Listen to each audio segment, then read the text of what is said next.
मैं आपके प्रश्न का उत्तर देने से पहले आप सब मीडिया भाइयों को शुक्रिया करता हूं, क्योंकि आपके द्वारा हमारी देश की सरकार के प्रति जो हमारी आवाज़ें पहुंचेंगे, तो उसमें देश की सरकार को ये सोचना चाहिए कि त्रिपुरा की जो जनजाति है, मूल निवासी जो है, वो अलग राज्य क्यों मांग रहे हैं। लेकिन ये क्यों, ऐसी बात नहीं है, उनको पता नहीं। उनको भी बिल्कुल पता है कि त्रिपुरा में अलग राज्य की मांग अपने ही राज्य में से मांगने पर मजबूर कर दिया था कि सरकार की कुछ नीतियों के कारण जब हमने 1949 को भारत के साथ जोड़ा था, इससे पहले हमारा स्वतंत्र राज्य था। जब भारत को आज़ादी मिली तब हमने भी सोचा कि आज़ाद देश के साथ जाकर हमें भी आज़ाद सोच के साथ जी सकेंगे। तो हमने भारत के साथ जोड़ने के बाद आज देखा गया कि 70 सालों में जिस टाइम पर हमने भारत के साथ जोड़ा, उस टाइम हमारी जनसंख्या 90 के करीब थी। आज हमारी जनसंख्या 2011 की सेंसस के मुताबिक 21% पर चला आया।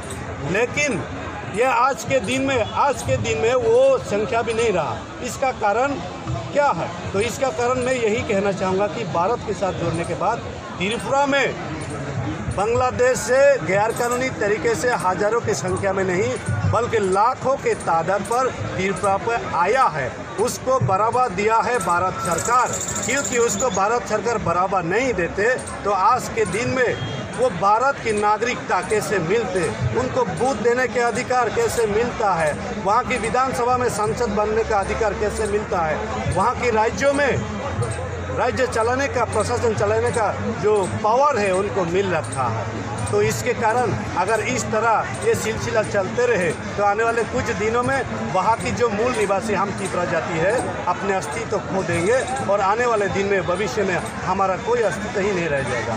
इसलिए हमारे बुजुर्गों ने 1967 से ये सोच लेकर कि हमारी जाति को, हमारे अधिकार, हमारी ज़मीनों को बचाना है, इसलिए वहाँ पे 6 शेड्यूल का मांग हुआ और 6 शेड्यूल को लेकर यह आंदोलन चला था।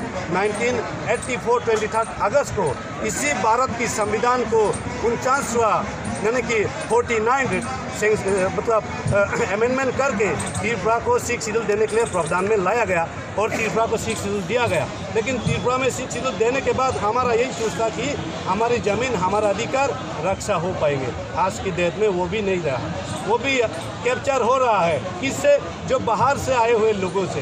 इसलिए हमें अगर हमारे अस्तित्व को बचाना है, हमारे अधिकार को बचाना है, तो भारत की एक ही वो जो आर्टिकल है हम सड़कों पर रखते हैं, उनको सम्मान करते हैं। उसी सम्मान के द्वारा हम भारत सरकार के प्रति यही अपील करते हैं कि 2 और 3 के द्वारा जिन राज्यों को नया राज्य बनाया है, हमें भी जीने के अवसर दीजिए, हमारी जाति को भी विकसित होने का अवसर दीजिए।